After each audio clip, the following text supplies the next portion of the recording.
Welcome to the Confidence Through Health podcast. My name is Jerry Snyder. As a health, wellness, and sports performance coach, my goal each week is to bring you experts to help you take control of your health and build your self-confidence. Thanks for including me today on your journey to better health. I'd like to thank our sponsor for this episode, All In Health and Wellness. If you're looking for a health coach, you're looking for a sports performance coach, you're looking for nutrition guidance, like for instance, a meal-by-meal plan that will help you understand how to eat. It will teach you how to eat, and it will give your body, your cells, the proper nutrition to feel great and be able to perform at your best, not just physically, but also emotionally and mentally. If you're looking for those things, you're looking for the key to improve your sports performance, both from a nutrition standpoint and an exercise physical standpoint and a mental standpoint as you approach your athletic event. All In Health and Wellness is able to help in these areas. Go to allinhealthandwellness.com and you'll find the contact information for how to get in touch with them and get started on the plan that will improve your life. So Karen, I want to thank you for being a guest on the Confidence Through Health podcast. Thank you for having me. I'm really excited to have this conversation with you. And so as we were talking just before we started recording, you do a lot of work helping yoga teachers understand how to build their practice and how to become a confident yoga teacher, right? And understanding how to do those things. So beyond just how do you teach yoga, but everything. And I think that correlates well to people that are just trying to take control of their health, because I look at your health in your body as like, it's your business. It's your thing that you have to take care of. And if you don't know where to start or what to do, or you're lacking confidence in being able to take those steps, it's hard to move forward, right? Yeah, I mean, let's not forget, and not that you were forgetting this, I like to bring this up though, that yoga teachers are people and they have limiting beliefs and they have health challenges and that sort of thing. So in my work with yoga teachers, that comes up, I mean, yes, the skill set is focused on how do I teach a yoga class? What are the skills necessary? How do I share anatomy with my students? How do I catch people when they're out of alignment? How do I get over maybe the nervousness I feel when I walk into a room to teach this practice that's been around for thousands of years? And at the end of the day, though, if I'm not feeling well, if I have a lot of limiting beliefs, if I've got health challenges, that's going to get in the way of me teaching my yoga class in a really wonderful way where I feel like I'm connecting with my students and I'm doing a great job. So yes, that's sort of my area of focus, but a lot of what I emphasize, and as well as teaching my own classes, is what do we need to do for general health and wellness so that we can be living in a way where we feel vibrant, where we feel healthy. I mean, even just the other day, I never before in my life developed low back pain. And I was so glad that I had my background and, my knowledge of the body and what to do, that it's only been 48 hours and it's almost completely gone. Nice. So it just puts you so much more in the driver's seat when you have a good understanding of an approach to take charge of your health and wellness. Right. And so, maybe I would assume you're going to agree with this statement, but one of the things that I was preparing for it, I was like, the thing that I kept not seeing in the stuff that you put out is you have to be perfect. Like you have to be the perfect yoga teacher. It has to be the perfect class. It has to be, right? Yeah. It's like, you just need to be confident and be able to do what you're doing. And I think that's the same way with our health, right? A lot of people won't start a health journey to improve their health because they think it has to be the perfect process. And as soon as they mess up, they just throw everything away and they just go, it's not for me. I can't do it. Yeah, totally. As a matter of fact, I got an email today from a teacher who I've been working with in one of my programs. And one of the techniques I was coaching her to be able to do was the walk and talk rather than the practice with me approach, when you go to take a yoga class and the teacher's up there practicing. And it's sort of like, watch me and see if you can do what I'm doing. Right. And That's a model, nothing bad or wrong with that. But when you walk around the room, you get so many valuable clues about how your cues are landing on your students because you can see them, all right? Like you Right. can see them. And she was saying in her email, as she started to experiment with the walk and talk, she yesterday had this experience of approaching a student to just do a little bit of an assist. And she had noticed he was an older man, and I think at the beginning of class, he even said it was his first time at yoga. Mhm. And she could sort of tell he was sweating a lot in it. And when she approached him to give him a hands-on assist, he said, I'm really struggling right now. I think I might leave. And she could, because she was walking around, have a quick couple of words with him to support him in that moment. And he stayed for the whole class and they chatted at the end. So I just share that as an example because, the first couple of steps that we take in our healthcare journey, whatever that looks like to whoever's listening, they're messy. I mean, they're not pretty. Yeah. The thing, though, that I find so inspiring about that is that for so many people, those first steps, as messy as they are proof that they're able to take charge of their health. And in a world, especially in the United States, where the healthcare system has a lot of things that we could sort of debate on, but certainly a lot of people would say the healthcare system is not set up for health, it's set up Right. for disease. Right. It can give somebody such a sense of power and control in a good way to take charge of one's health. So, I would say, and sometimes I say to yoga teachers that I train, because when they're teaching a class and they see someone like the person I described, it brings up a lot of anxiety and worry in them because for some yoga teachers, they really feel this sort of responsibility for the Mhm. people in the class. And Mhm. if they see someone is practicing in a way that they perceive as struggling, they'll get really nervous. And I'll say to them, for that person, that could be their best experience ever, as Mm. quote unquote messy as it looks. Yeah. They might be in their head saying, I am so glad I'm here. I'm so excited I finally got to yoga. I've been wanting to do this for a long time. So don't put your perception of Mhm. their experience on them. Right. they this could be life changing for them. In Yeah. its messiness, there can be such beauty that we're Mhm. seeing somebody who is taking charge of something that maybe they felt they couldn't take charge of. Well, yeah, and I love that point because for anybody that's out there helping somebody else with their health, it's meeting somebody where they're at, Mm, right? Versus like assuming, okay, you're coming to this class or you're out here doing this thing. You're mm, supposed to be able to do X, Y, or Z.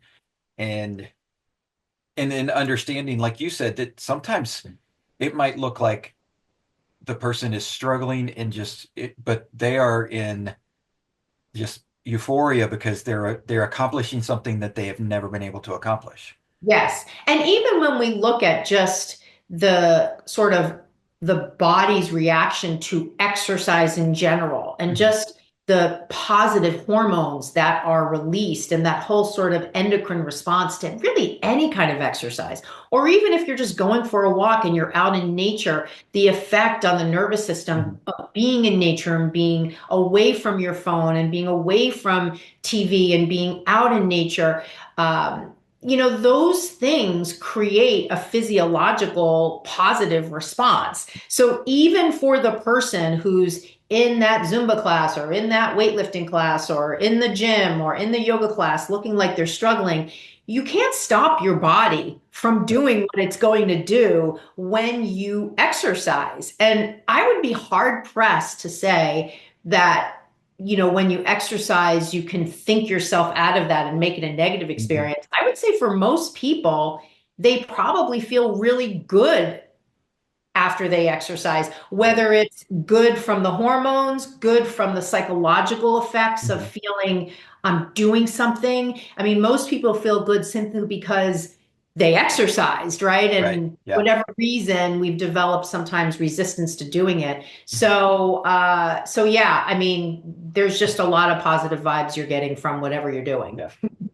Well, and I'm a runner more than anything else as far as from an exercise standpoint. And every so often the meme comes up that, of the different running things that I follow online. And every so often it comes up and it says, it doesn't matter if it took you 7 minutes or if it took you 25 minutes, a mile is a mile, you accomplished something, Yes, yes, and totally. that's a huge piece for people, especially when they're starting out.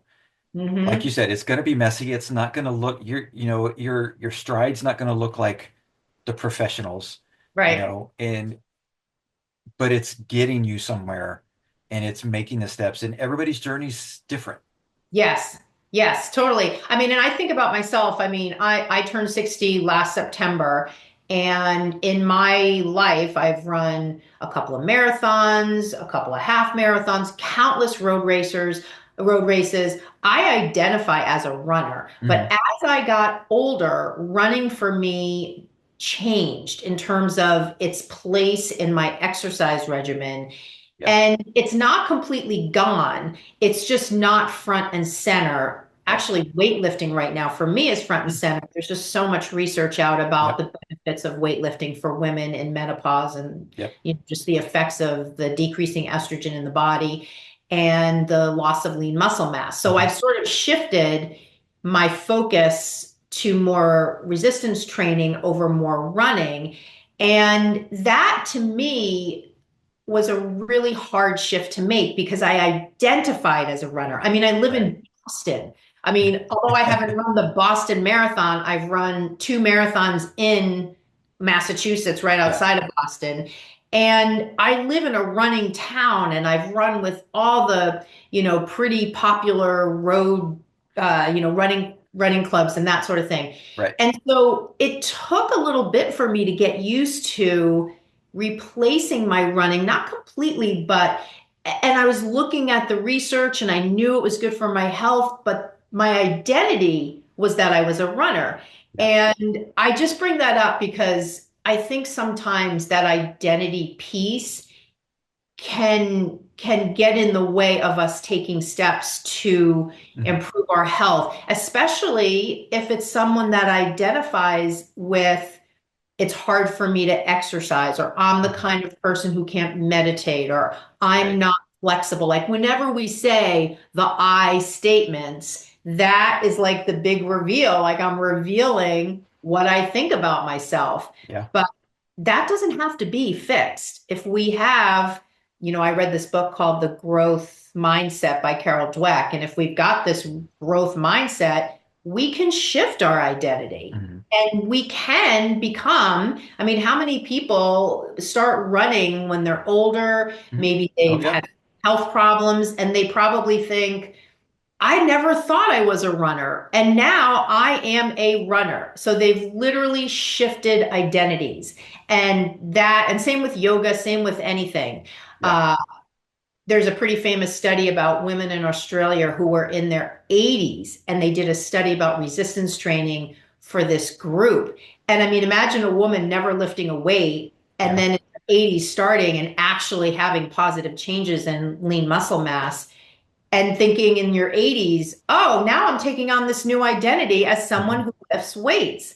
It's just, from a neuroscience standpoint, it's just so cool to see that that is possible no Right. matter what age you're at. Yeah. Well, and one of the other things that spurred me wanting to have you on was the link between all of these health and exercise and things and the confidence that you get when you make these changes and start implementing things. And Mhm. and I think that's a really big thing because if you're going to start something later in life that you've never done, you're going to have all kinds of self-doubts and all kinds of concerns and all kinds of worries, and like you said, it's going to be messy, and there's probably going to be some naysayers. There'll be a lot of people who come along and say, "Yeah, I'm proud of you. Keep going. You're doing Yeah, great. You just started." You know, um, but there's going to be that internal conflict of like, "Am I good enough to do this? right, Because this is something I've never done before." But the flip side of it is once you do it, even just a little bit, that little bit of confidence starts building. that can take you on a journey that will change your life. Yeah, I mean, one of the things that I talk about when I train yoga teachers in my program is the magic of momentum. And I talk Mhm. about that with them because the bulk of my program is helping them learn anatomy because it's so important for yoga teachers to understand it. But in our industry, there's no consistent process for how anatomy is taught, and there's no test you have to take. So people are just sort of on their honor system Right. out there teaching. And oftentimes they develop a mindset that I can't learn anatomy because I tried in my original training. I didn't get it. I'm not science minded. I'm older. It's really hard. It's so complicated. And so once I have this very unique step by step way of teaching it, and once they get through the first couple of steps, they sort of loosen their attachment to that belief that they can't learn it. And Mhm. then in the momentum pathway, and it just gets so much easier. Yeah. So same thing with what you're talking about. When you start something, and we talked about the messiness, but once you sort of just keep applying your feet to the pavement or whatever it is, then you start to build momentum. And Mhm. that from a mindset shift perspective, that's why I call it the magic of momentum, is such a magical moment because now it's not as hard to get up in the morning. Now it's Mhm. not as hard to go to the gym. And you're starting to see the benefits of what you're Right. doing. And you're starting to feel the benefits of what you're doing. Yeah. And then you're on a roll. It's really just those first couple of, and that's why when I work with teachers, I like to give them quick wins so they start to Mhm. feel results right away. And certainly from an exercise standpoint, there's lots of ways you can bake those into someone's training Right. protocol so that they do start to immediately get that feeling of I'm making progress. And once you start making progress, you can start to loosen your attachment to the beliefs you had. Mhm. And, I oftentimes, again, with the teachers I train, obviously it's in the context of yoga teaching, I talk about it like an experiment. Like, just think of what you're doing. You're being a scientist. You're Right. going to go into the room. You're going to try a different technique we're talking about here in service to see, can you start to shift closer to being the kind of fill in the blank, in this case, yoga Mhm. teacher you want to be. And it's the Right. same thing with what we're talking about here. When you start to shift, you're starting to move closer to living the kind of life you want to live and being the kind of person you want to be. And Right. that is a really powerful feeling. It is, and having gone through that myself, like the confidence that you get from that, not only internally helps you overcome. It doesn't mean that you're never going to have self-doubts again, right? Right. Like, I mean, like this morning I had doubts about my abilities to do things, and so like it doesn't mean that that's going to go away.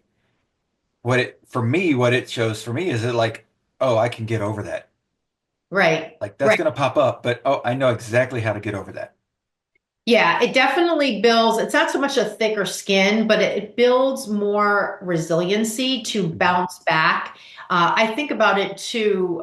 Someone had asked me recently when I was on a podcast, what's a secret, or she didn't really call it a secret. She basically said, what's something about you that maybe people wouldn't believe, or something to that Mhm. effect. And I thought it was interesting when I saw the question, the first thing that came to me, and what actually came to me is similar to what you were saying, is that I've gone through quite a journey to kind of be in the mindset place that I'm at today. And it Mhm. definitely was not how I was born. It's not how I Right. was raised. It's not even where I was 10 years ago. There's been a lot of very specific things I've done to get to be the kind of person who has a pretty resilient, positive mindset. However, just like you said, for you today, I have negative thoughts. I Oh yeah. have and I think, a lot of the yoga teachers that follow me on social media, they probably wouldn't think that I do because I Mhm. speak with such conviction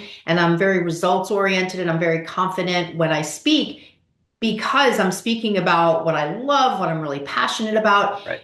At the same time, when I have those doubts, I have a way that I address them that allows me, I have almost like a list of like a habit stack almost, Mhm. things that I know I can do to really start to flip my energy level, my focus, and so that I sort of compress the amount of time that I'm Hmm. in that quote unquote bad mood, and Right. I'm now able to move forward. And that's something that was learned. It wasn't something that, and I sort of think it needs to be learned, because Hmm. otherwise we're then just sort of thinking, oh, I'm going to give up. Right. Well, and is that where like because I've heard a lot of people that say, okay, when you're in a bad mood, go exercise, do something productive, go, if you're a hobbyist, go build something, go paint Yeah. something, go like so that you can look at something and go like, oh, I created that or I accomplished that to change that mood of like, you know, the self-doubt and the limiting beliefs and the, that's sort of the same idea, right? Is like if you don't already have those things built in, it's like, okay, well then stop what you're doing. Go do something else that you know is going to provide you the Yeah. good hormone release.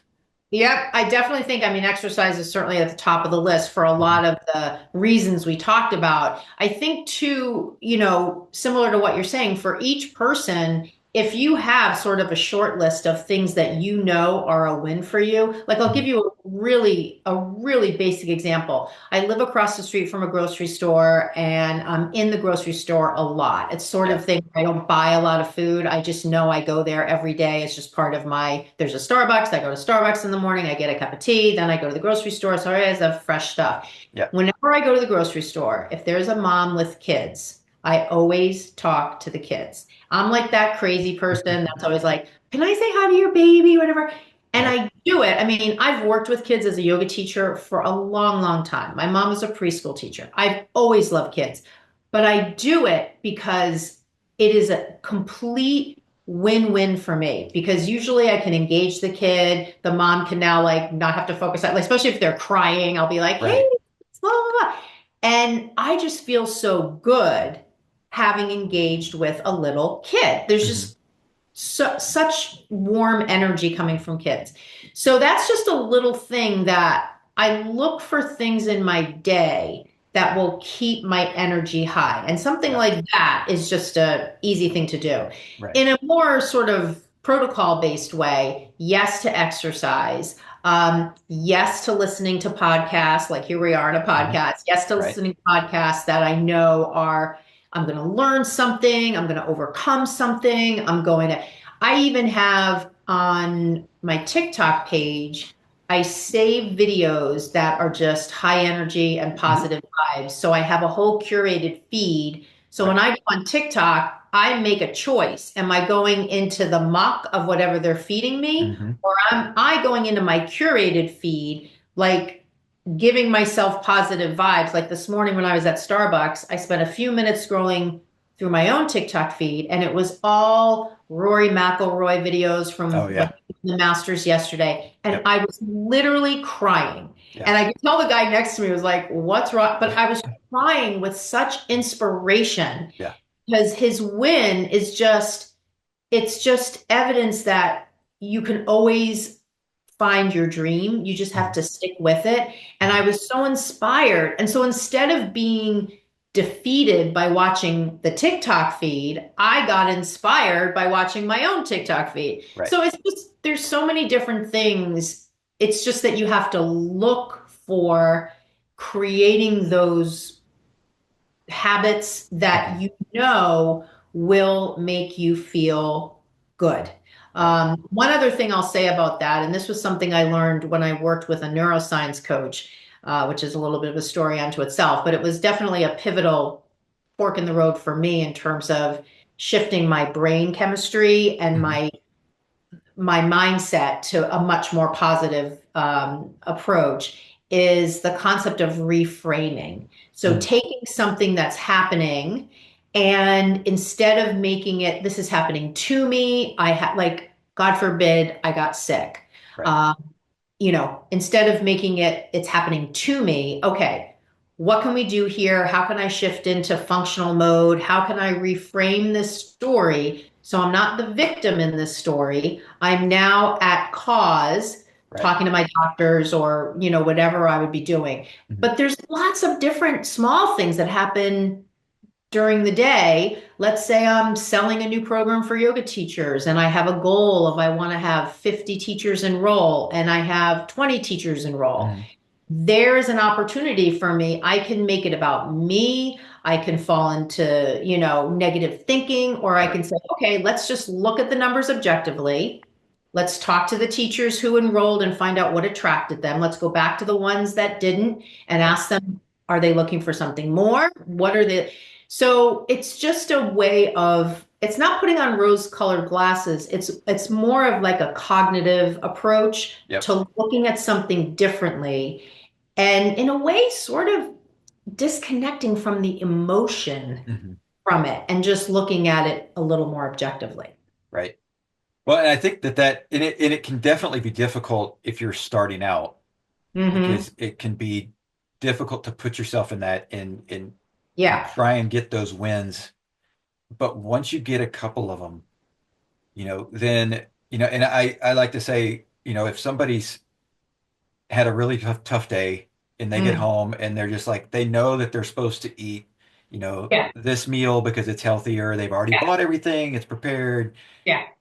But then they go, you know what? No, I'm gonna Correct. Uber Eats or Yeah. whatever, get a pizza, whatever it is, and in that moment, disconnecting and saying, okay, wait a minute, what's driving this? Right. Right? Right. Like I'm not this person anymore, Yeah. right? I may not yet be healthy like I want to be, Right. but why am I, and when we can do that, and I think that comes into mindset a little bit because it's like, who am I?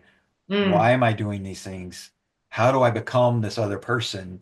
I have to Mm-hmm. change my mindset. I have to become somebody who says, no, when I've had a bad day, it's okay. I'm still going to eat the healthy food. I'm going to deal with that in a different way. Mm-hmm. And, whether it's talking to a friend or Mm. a family member or exercising or, you know, whatever that other piece is that turns you away from the junk food that we all know, and we all do it, Right. right? We've Right. all done that, and we've all had those moments where we've stepped over and gone like, and it's not the end of the world. It doesn't have to be perfect. It's going to happen.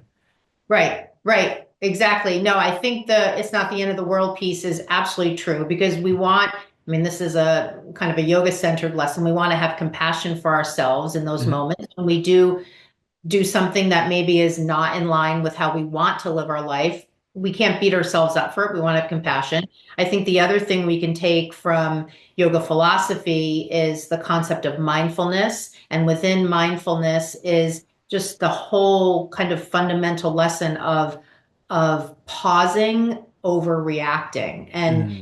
when you think about somebody in the scenario you described, we can be in our emotions, and in our emotions we tend to be reactive, and so in that scenario the reaction to the emotion is to order takeout Yeah. instead of eating the healthy food you already planned to eat. So in that pause then you have an opportunity to take a step back, feel your feet on the floor, maybe do a little Mhm. bit of deep breathing, and ask yourself, what's the best choice for me in this moment? And you know Mhm. what? If you decide in the moment you want to order Uber Eats, go ahead and do it. Right. Just don't beat yourself up about it because then it Right. becomes a bigger thing than it needs to be. Mhm. I would say, though, that pause, I mean, I think about how many things happen in the world today where if the two people involved would have just taken Mhm. pause, there wouldn't have been an altercation. There wouldn't have been Yeah. something on YouTube or something on social media. But even in the context of what we're talking about, just somebody wanting to take control of their life, control of their health, that pause can be the sort of thing where you really start to make better decisions for Mhm. your own health. Like, I'll give you a perfect example. I never considered myself somebody who drank a lot, but I love to have wine with dinner. Mhm. And about a year and a half ago, almost 2 years at this point, my boyfriend got diagnosed with esophageal cancer. Mhm. And it was very, very serious. It was stage 4A. He thankfully got through the treatment. His scans are clear now, so we're on the Yeah. other side of it. Good. Um, but of course, we always, have this now in his medical Mhm. history that 6 months he'll go for scans. And when he was diagnosed, obviously he couldn't eat, he couldn't drink. the esophageal cancer required extensive radiation. So he had a gastric tube put in. He was on Right. G-tube feeds. I have a medical background, so I was familiar with it from a medical standpoint. But I decided, and it wasn't even really like a decision, it was just like our life immediately stopped and Mhm. everything became focused on him, getting Right. him well. I have a case management background, so I became a case manager again after years of Yeah. not doing that. But I had that in my skill set, and I was very much able to just like flip into that part of my brain, be involved with his treatment team, have his treatment plan, advocate for him. He couldn't do any of that. And in those initial 6 to 8 months, he wasn't even eating. Like he Yeah. could not eat. He had a gastric tube. And I changed my eating habits. And Mhm. one of the things I stopped doing was drinking. I mean, we weren't going out to dinner Right. and we weren't eating dinner at home. He was not eating. And initially, it wasn't even like a choice I was making.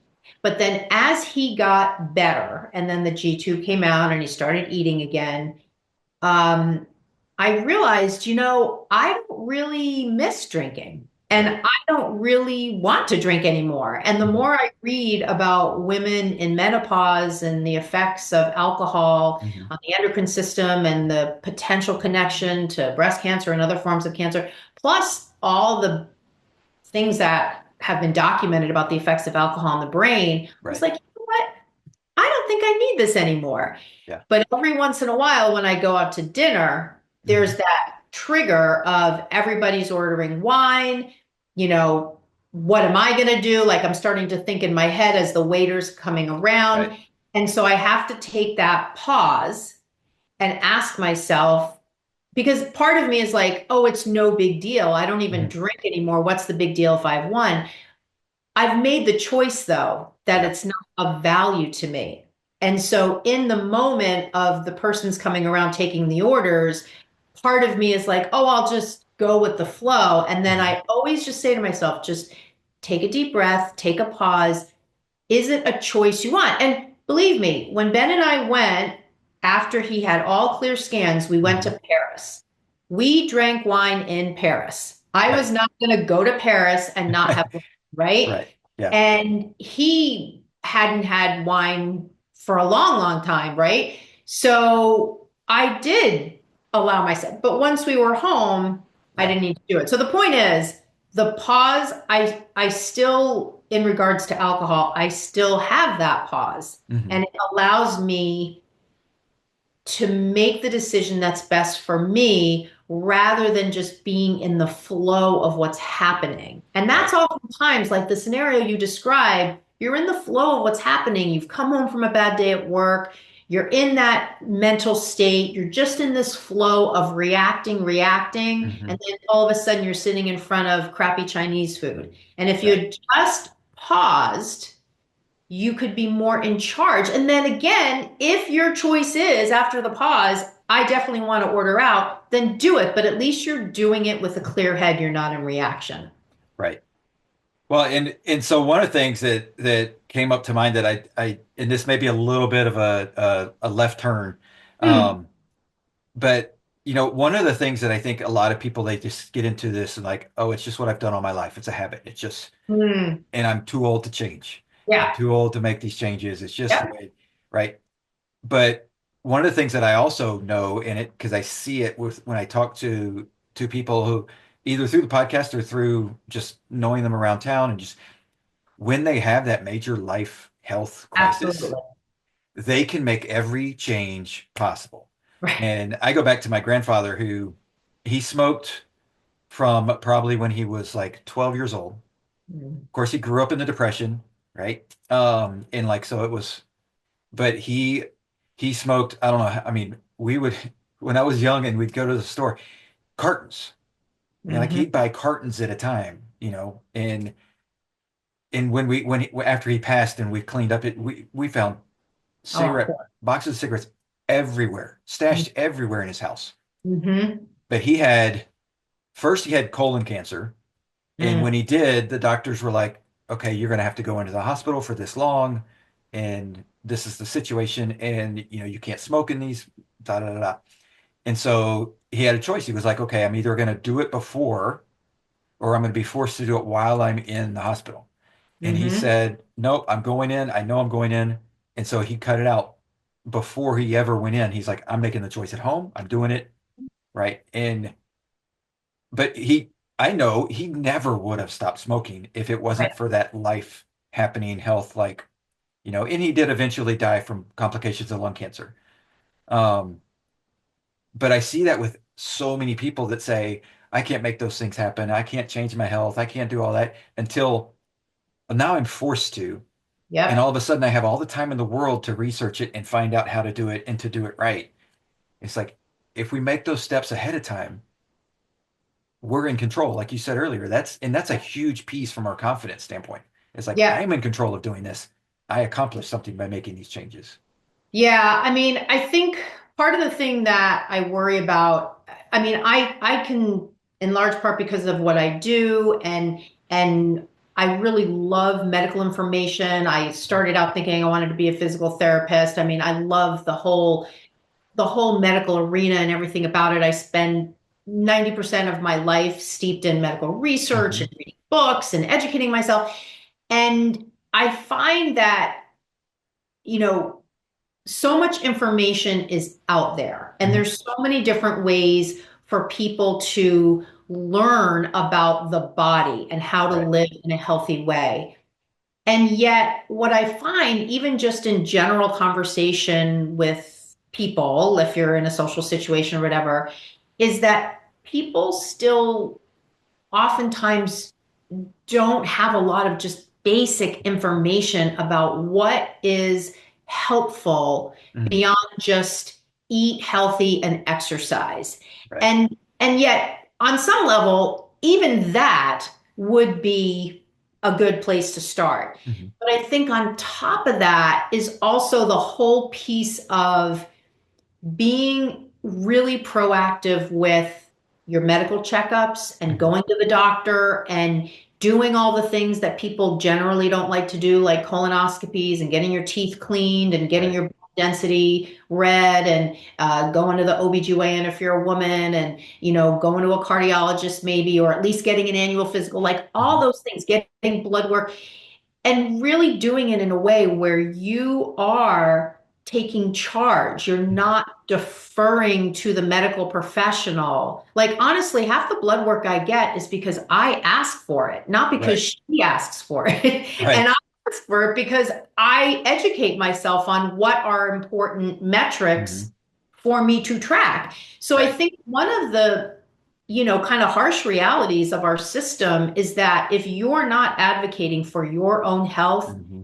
nobody's going to do it. Yeah. And believe me, when I was Ben's advocate for the year and a half he had cancer, I had to fight tooth and nail, and he had stage 4A esophageal cancer. And I Yeah. still had to be like, okay, did you know, doctor, that his radiologist is doing this? Or you radiologist, did you know that they just ordered this prescription for him? Like, there was so much coordination. And if Yeah. I wasn't the glue that kept it all together, they didn't know what the other one was doing. Hmm. And so obviously that's a complex situation, but one of the things when I'm out there talking to women in social situations and they say, "Oh, I went to my gynecologist and I'm complaining about hot flashes and he just said, "Oh, it'll pass." I'm like, "Okay, dude, let's talk about this." Like that's a bullshit answer, number Right. one. Yep. And number two, there are so many things that can be done. And if that person is not educating you or offering you options, maybe you need to find another doctor. Oh, well, Right. it's a pain to find another physician. Okay, well, do you want to just keep having hot flashes? Do you want to be someone who's in? So this is a sort of thing, that dynamic that I think is kind of baked in Hmm. to how people look at doctors Right. is in part what I think for a lot of people gets in the way of them living in a healthy way and being proactive Hmm. so that they're living in a way that maximizes their chances of living a long life without these problems. Or, God forbid, you have a problem, you know about it early. Right. I saw somebody on TikTok the other day and she's like, "Oh, I had a colonoscopy. It was the worst thing ever." And I commented, "Yeah, you know what's worse? Getting colon cancer." Right. Yeah. Like, come on, Yep. people. Like, Yep. just, it makes me crazy, because the only thing we can mitigate for is the severity of something if we Mhm. catch it early. Yeah. And the only way we can catch it early is to take these tests. Like, the Right. test. You don't have to. Yeah. So, I think your family member story there is a perfect example of that.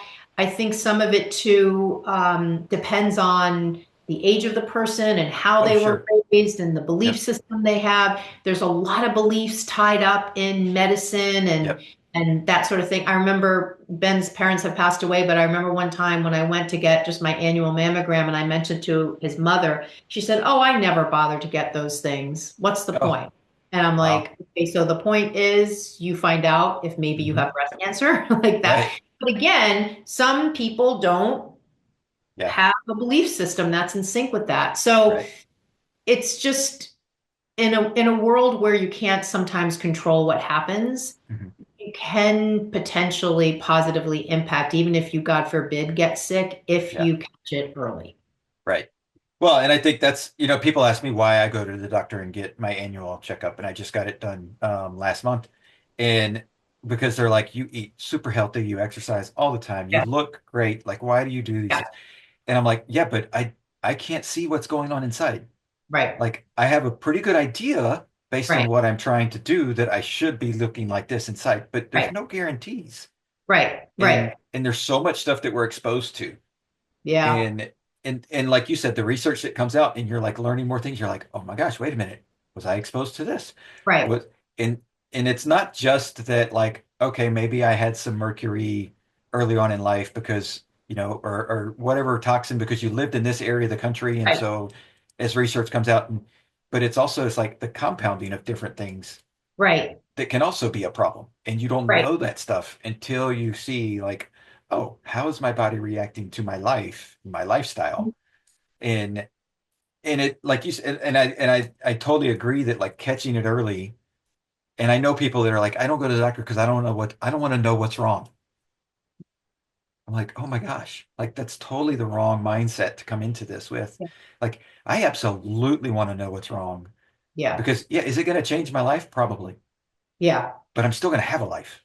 Yeah, totally. And I mean, the head in the sand approach, I get it. It is Hmm. scary. I don't like getting mammograms. My mom did have a slight bout of breast cancer 2 years ago, so now I have to get annual MRIs. Hmm. And the last MRI I had when I was waiting in the waiting room, I was crying because I was Yeah. terrified. But I thought I just had an MRI 6 months ago. So here I am 6 months later, or a year ago. So here I am a year later. If something's come up, breast cancer is typically not super aggressive. Hmm. Thank God I'm here. Thank God they will find it and we Right. will go through it, right? Right. We'll do what needs to be done. So, you know, I understand that and it is scary. It's just oftentimes, I don't want to say it's a fact, but oftentimes the earlier you catch something, Hmm. the better your chances are. Now, Right. are there bad things that happen to amazing good people? Of Oh, course. sure. Yeah. But the solution is not, I don't think, to not do it. The Right. doing it is what makes me feel like I'm in control. Hmm. And that is a very empowering, confidence-based feeling Hmm. rather than abdicating control to the doctors, which for the most part is just to do the bare minimum. Right. Bare minimum is, usually all they can offer. And this is, Yeah. again, part of the challenge of our medical system. But that doesn't mean you have to do the bare minimum. You can Mhm. do more than the bare minimum and take part in your own healthcare. And Right. that is one of the best ways to not only impact your healthcare, but to impact your health, but to impact your mental health and your Mhm. psychological health and feel like I'm really taking charge of my life and I'm Right. doing things so that hopefully I am around here for a long time. And yes, now there's so many things out there about containers we put our food in and it's leaking stuff into our food. Hmm. You have to be able to look at those things and take everything with a grain of salt and consider everything as, okay, there's new information. Right. Doesn't mean I'm going to become obsessive about stuff. But I will say, when that information became more pronounced in a lot of the stuff that I was listening to and reading, I did switch everything to glass containers. Yeah. So now if we get takeout, I take it out of the plastic stuff. I put Mhm. it in a glass Pyrex dish. I don't store anything in a plastic container anymore when I get fruits and vegetables from the thing, or I Right. put them in a paper bag. So, I mean, what's the big deal, Yeah. right? It's not like, I knew for sure this stuff was leaking into my system, but now that I have the info, it's not a big deal to switch Right. to other kinds of containers. So, Right. yeah, it's just part of the world we live in. It's Mhm. it's it's out there, and I consider the information really helpful to know. Yeah. Well, and we did the same thing as far as switching to glass. Yep. And I know that some people will be like, "Oh my gosh, I got to switch everything. There's an expense in doing that." Right. Well, we did it slowly, and it's somewhat a little bit inconvenient sometimes based on the type of food that we're storing. Right. But we buy our spaghetti sauce or pizza sauce in glass jars. We Right. just save the glass jars, Right. right? And just like, okay, stuff it in there. It may not be the perfect way to get it in and out of it, Yeah. depending on what it is. But it's like you're already buying glass. Don't just throw it away. Just like, okay, wait, I can Sure. reuse this, which is sort Sure. of, back depression era type of, utilize everything 3 or 4 times before you get rid of it. Yeah. Um, Yeah.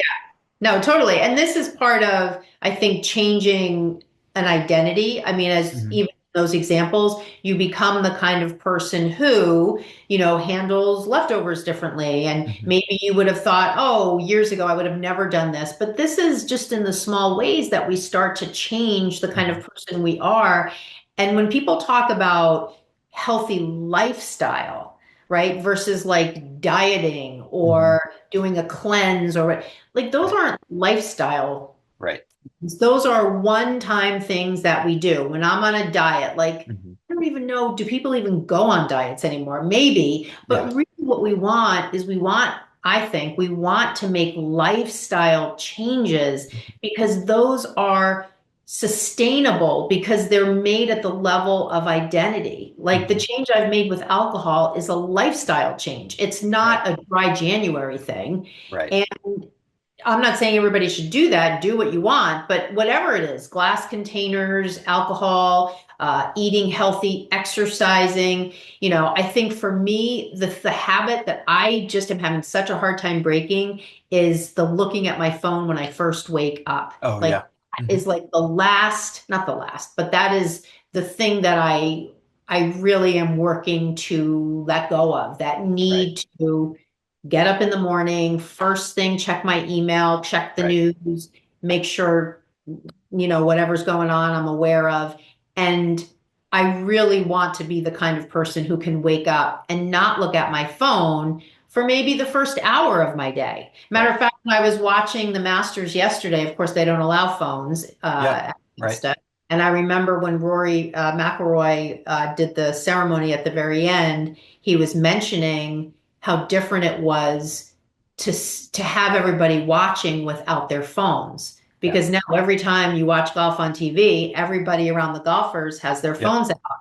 And he Yep. was commenting how different a vibe it was where everybody was so present. hmm And it actually made me think when I was watching the Masters for the past 4 days, it didn't even occur to me that people didn't have phones, even though I knew they couldn't. Oh It wow. wasn't something that was in my consciousness as I was hmm watching. But every other golf tournament I've watched, you definitely see You see people it. on Yeah. their phone. Yeah. So it was just an interesting commentary, even if you just leave your phone at home and hmm go for a walk, it brings up anxiety. I don't have my phone. We've Right. just become very dependent on them. Yep. Well, so one of the things you mentioned early on in the conversation, which I think ties back into making those changes and whether they're a small change or a big change, um, and that's in your perspective, right? Like it doesn't matter what somebody else thinks is like, oh, that's a like for you to stop drinking alcohol. Oh, that's a massive change. How could you? Like, it might not be a massive change for you. Don't let Yeah, somebody else tell you sure. how big it is, right? But you mentioned values early on, and I think that's something that people. I work with a lot of teens, and so they're still trying to figure out who they are, and they're still, and so I can see that like their value system Mm, is is tough. And like, how will they make those choices? Because there's a lot of peer pressure and there's a lot of, oh, I did this because of this Yeah. situation, right? Um, and but I think that that also goes on to us as we get older because we get such a routine of life that we just one day's the next day, one day's the next day, and we just keep rolling with this is Mhm. just the way it is, and we lose touch with who what our values are and who we really are. And I think when you're able to make that pause, like you said earlier, and Mhm. pause going, what's my value system? And Right. is it directing me in the right way? Because maybe it changes. Yeah. Yeah. No, I think, and I think about it too, turning 60, that was a sort of a demarcation line in my life where I did a little bit of self-assessment. Am I really going in the direction I want to? I'm a pretty self-driven person, so that sort of comes naturally to me. I think though sometimes depending on how somebody identifies, that might not be something that comes naturally to them. But I feel like, one of the frameworks I developed at the beginning of this year, I took a look at a lot of it's primarily women that I work with Mhm. inside my yoga program for yoga teachers. And I sat in Starbucks towards the end of the year. Matter of fact, I think it was New Year's Day. And I started to think about what are some of the common um, things that they came to me with in terms of problems they were having as teachers. And Mhm. again, like I said in the very beginning, a lot of the challenges they were having are really challenges we have in life. It's just Mhm. that it's superimposed on the framework of teaching yoga. And I started to think about a lot of the experiments and coaching suggestions I was making to these teachers when I was working with them. And I created this confidence framework Mhm. that I called the confidence practice. And I've been sort of playing with with that audience, with that community, but it's really something that it doesn't specifically ask what your values are. It does give you a way to sort of get at them Mhm. through going through this 6 step framework. And if you'd Yeah. like, I can just take you through what the six Yeah. steps. So, step number one is, and I call it the confidence practice Mhm. because it's really a practice like a yoga practice. It's like something that just becomes integrated, kind of like a lifestyle change into Right. what you're doing in your life. So, there's 6 kind of pillars, although I think of Mhm. it like confidence is in the middle and spokes of a wheel. So I sort of think of it in that diagram format. So the first part is yoga or movement as much as you can every day is ideal. But it Right. doesn't have to be yoga. It doesn't have to be running. It could be any kind of movement. It could be Sure. walking outside, anything. Sure. Number two is experimenting, or what I also call daily challenges. So let's Mhm. say, for instance, you have that really bad day at work and you come home and your instinct is to order out. You ask yourself, if you take that pause, what would somebody who's really healthy choose to eat for dinner tonight? Can I Mhm. experiment with sort of embodying that way of living my life in this moment? Right. Lots of different ways. I give yoga teachers a lot of experiments to do. If you're somebody who really feels like you have to practice with your class, can you just take the next 3 classes and experiment with staying on your feet as much as you can? And in those experiments, you start to chip away at a lot of these self-identifying traits that you think are Right. ingrained in you. And you start to realize, you know what? Even though I am X age, whatever that is, I still can change. I still can shift. And then that belief, it's kind of that momentum thing again, Right. fuels you continuing to experiment. Mhm. Number three is self inquiry, which this sort of Mhm. touches on values.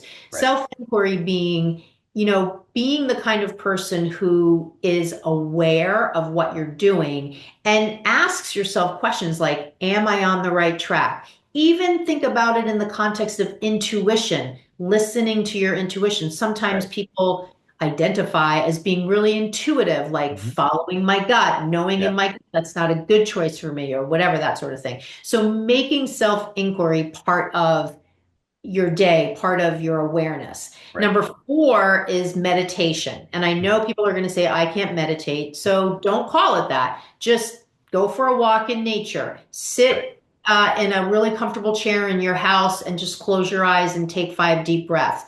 do actual meditation if that's something you feel you can do, but Yeah. just even drive home without any music or Right. podcast on in your car and Yep. just be in the silence of your car on the way home and just be in that moment of, I'm going to take this 20-minute drive in silence. I'm going to make a commitment to myself not to react to traffic, and I'm just going to use this as a way to sort of do a little driving meditation. Right. Number 5 is visualization. Hmm. Visualization is one of, like even yesterday, again, what did Rory say? I dreamed of this day Yep. for my whole life.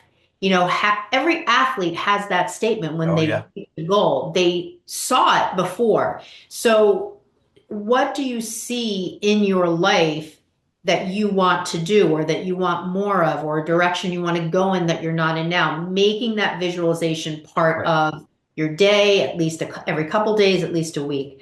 And then number 6 is healthy habits. Mhm. Making healthy habits, like we talked about before, having that list of Yep. go-to things that you know are going to boost your energy or boost your mindset.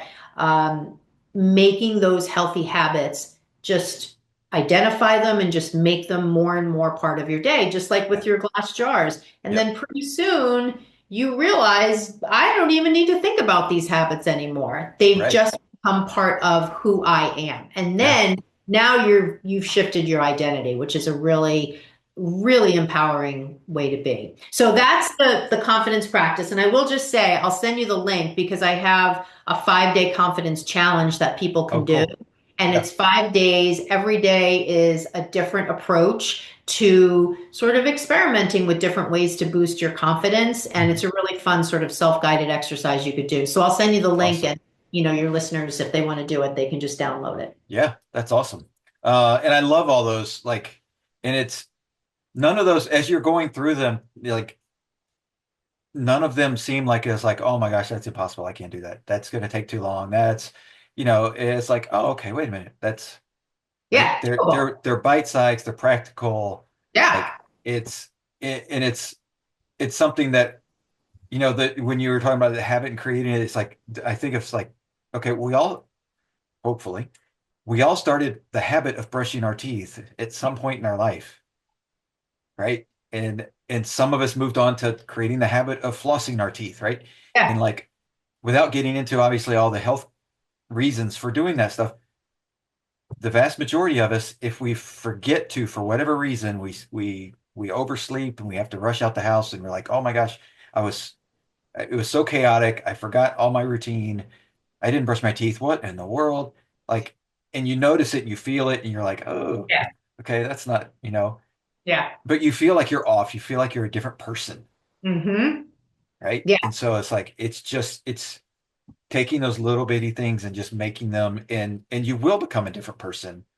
And I think all the research shows, and all the coaches I've ever talked to, it's like you do those things and you become a healthier person. You're not going to be perfect health. Nobody's Right. in perfect health. Right. But like you said earlier, it's like it's living that lifestyle that you want to live that's going to then allow you to do other things later on in life. Yeah. And when I think about, I mean, the reason I called it the confidence practice is because I was framing it from the point of view of how to build more confidence in your life. You could Hmm. actually put another word in there. It could be the healthy lifestyle practice. You could Right. call it something different. Yeah. The idea, though, is when you've made, if you went through those steps and you made those steps part of your life, so many other things would change that we're Yeah. not even talking about. So even if we just looked at maybe the fear you have around being proactive about your health, maybe that would dissipate some and you would Hmm. become the kind of person who was literally calling your doctor and saying, can I make that next appointment? Or Right. I want to do teeth cleaning every 6 months, not just every year, whatever it is. Along with this, there are so many positive side effects that come. Maybe you'd be the kind of person that would say, you know what, instead of having a glass of wine with dinner every night as my treat to myself for having a hard day's work, maybe instead I'm going to go for a walk when the weather's nice, or I'm going to read a book, or I'm just going to kind of look at and if not for these healthy habits, maybe you would not have that second thought or that Right. second look at that habit. I Yeah. mean, the other thing I'll just say on this is the whole concept of change, like if we look at it through the lens of neuroscience, is grounded in this idea of neuroplasticity. Hmm. And one of the interesting things that I found as I've been doing research on this, because I actually use some different techniques that are grounded in neuroscience when I work with teachers. And the idea that only young people's brains have the Mm. ability to change is Yeah. completely untrue. Even in 60s and 70s and 80s and 90s, we can still, it'll take a little longer, Right. but we can still build new neural pathways. We can still build new synapses between neurons. And it might take a little bit more, but it is absolutely still, the brain still has, and because of course there's so much more information out now about the prevalence of Alzheimer's and looking for ways to combat Alzheimer's in the early changes of the brain. Yeah. It's so much more important that we continue to tax our brain in healthy ways as we get older. Right. And what better way than to challenge, let's say, like somebody at 50 has lived their whole life in a particular way with a particular identity. Think of making changes as a way to build new neural pathways to literally shore up your brain's infrastructure in service to you shifting your identity, Right. which not only gets at healthy lifestyle, but it also builds new neural pathways, which makes your Right. brain healthier, which Yep. hopefully decreases the chances you'll build up the amyloid plaque and you'll potentially develop. So, I mean, there's just nothing but good reasons to do it. Right. Having said that, I know sometimes people have a mindset that it's hard to make changes. Hmm. That's why when we talked at the beginning about starting small, that's one of the best things that I can suggest. Right. Along with, if you do the confidence, 5-day confidence challenge, that's a way to sort of give yourself a little support to get the ball rolling. Right. Right. Well, and I know that's one of the things that people struggle with, and specifically with meditation, right? Is that you say meditation and somebody thinks, okay, these Yeah, monks that are, in the Tibetan hills and they're meditating for 3 hours at a time and all this, and it's like 30 seconds. Just totally. just start with like, and you mentioned your phone earlier, right? Like start with the phone's in another room Right. and quiet time, or it's I'm going for a walk without my phone and I'm just going to Right. be in nature and just, it doesn't always have to be a completely solitude, sitting still, but Hmm. what I found when I am in that more of a habit practice on a daily basis is for me the overreaction is Hmm. is not there typically as the day goes on. Like the mood swings typically lessen. I'm not saying Hmm. they're gone for completely, and I Right. still may overreact at something, but the it minimizes the chances and the effects of that happening because I give my brain that chance to calm itself Right. throughout the day when things are just, there's so much stuff going on. And even when we have our downtime, what do? We pick up our phone when we're at the stoplight and look at it because we're like, God forbid, we sit there for 10 seconds and wait for the light to change. Exactly, exactly. And I mean, I will say too, for listeners that sort of cringe at the idea of meditating, just replace the word meditating with deep breathing Hmm. and just take 10 deep breaths. Right. Or replace the meditating with visualization. So close your eyes and think of the last vacation you went on, or the beach, or something that's a visual that's really powerful for you, and Mhm. take deep breaths at the same time. Like I said earlier, go for a walk outside, you know, uh, sit in a coffee shop and close your eyes. It doesn't have to be the Right. monk on the hill. It can Right. be so many different things. And I know oftentimes when I start my yoga classes, I'll just have them lay on their back and Mhm. I'll just say, take 5 deep breaths. I Right. mean, that's what they're doing. They're meditating in that moment. I'm focusing them on the deep breathing just to give them an anchor Right. to do something. Because if I just said lay there, that Yeah. might trigger a little bit of anxiety. But you can sort of reframe it in a way to sort of get the ball rolling so it doesn't feel like it's something that you really can't relate to. Right. So I want to be respectful of your time. I just looked at the clock. Sure.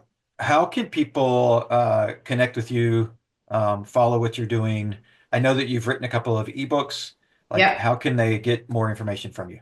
Yeah, so the best way is just go to my website, which is barebonesyoga.com. My brand is Bare Bones Yoga. That's how I am on all the social platforms. Instagram is a platform I'm on a lot. TikTok, I'm on there somewhat. I'm more of a consumer on TikTok. My Instagram is really the best social media platform. Okay. It is primarily for yoga teachers. So if somebody's listening and they are a yoga teacher, they're going to get a lot of content there. I will say, though, my website has the books I've written, it has the programs I offer, and certainly, again, for yoga teachers, you'll find a lot of stuff there. And then I will send you the link to include in the show notes of the confidence practice, Awesome. the confidence challenge, and people can certainly do that. It's a fun thing. It has nothing to do with yoga teaching. It's really just written and shared in a way to really jumpstart a healthy lifestyle. Yeah. Awesome. Well, Karen, I want to thank you so much for being a guest. It's been a Thank great you. conversation. Thank you. Thank you. Thanks for having me. Thanks for checking out the Confidence Through Health podcast. Please subscribe, post a review, share this episode with those you love who need a little extra help with their health journey. Visit allinhealthandwellness.com to learn more about the coaching programs that I provide. All episodes are produced by the Social Media Cowboys, your source for all online marketing needs. Go to socialmediacowboys.com for more information.